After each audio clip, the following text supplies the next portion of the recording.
وَكُونُوا عِبَادَ اللَّهِ إِخْوَانًا، اللہ کے بندے بن کر اور آپس میں بھائی بھائی بن کر جیو، بندے اللہ کے اور آپس میں کہ بھائی بھائی بن کے، کہ تم سب آدم کی اولاد ہو۔ اس لیے فرمایا لا تدابروا ولا تحاسدوا،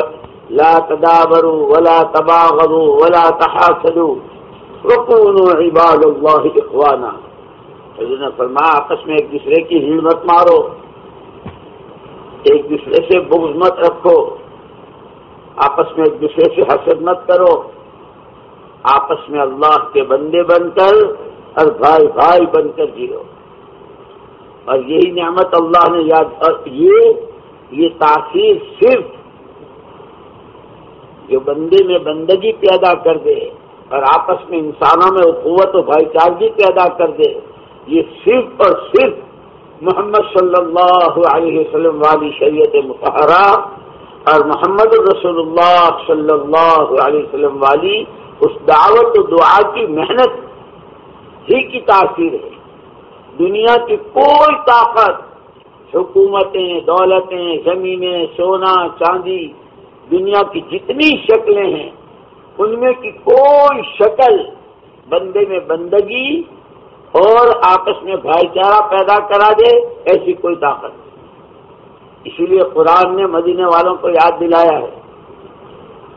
اس لیے کہ حضور پاک صلی اللہ علیہ وسلم کی بعثت سے پہلے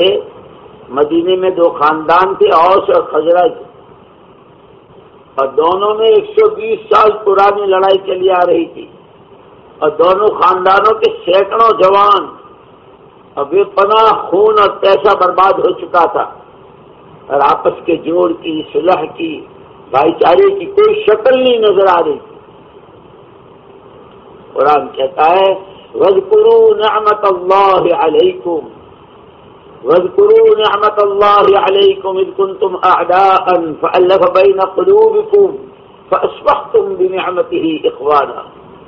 وَكُنْتُمْ عَلَى شَفَا حُفْرَةٍ مِّنَ النَّارِ فَأَنقَذَكُم مِّنْهَا۔ مدینے والوں یاد کرو اللہ کی نعمت کو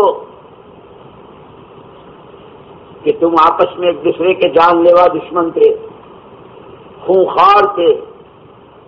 زمانے جاہلیت کی تاریخ جاہلیت میں لکھا ہے کہ اس زمانے کا سب سے بہادر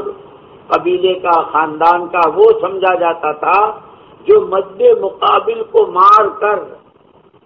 اس کی کھوپڑی کا پیالہ نکال کر اس مرے ہوئے کا خون بھر کر پیے، وہ بہادر سمجھا جاتا تھا۔ تم اعداء، آپس میں ایک دوسرے کے خون کے پیاسے، جان لیوا خونخوار دشمن تھے۔ فَأَلَّفَ بَيْنَ قُلُوبِكُمْ، ایک اللہ نے تمہارے آپس میں الفت و محبت پیدا کر دی، اور تم ایسے ہوئے جیسے ماں جائے بھائی، ایک ماں کے دو بیٹے، دونوں بھائیوں میں کیسی محبت ہوتی ہے۔ اور زندگی تمہاری اتنی غلط راہ پر تھی کہ اس راہ پر چلتے چلتے تم جہنم کے کنارے کھڑے ہو چکے تھے۔ ہر راستے کا اینڈ ہوتا ہے، ہر راستے کی آخری منزل ہوتی ہے کہ تمہارے عقیدے، تمہاری عبادات، تمہارے اخلاق، تمہاری معاشرت، تمہارا رہن سہن، تمہاری بود و باش، تمہاری نشست و برخاست، تمہاری گفت و شنید، تمہاری نقل و حرکت کی اس راستے سے جا رہی تھی کہ جس کا آخری انجام جہنم تھا، اور یہ تم جی چکے تھے، اور تم یہ ساری راہیں اور یہ سارے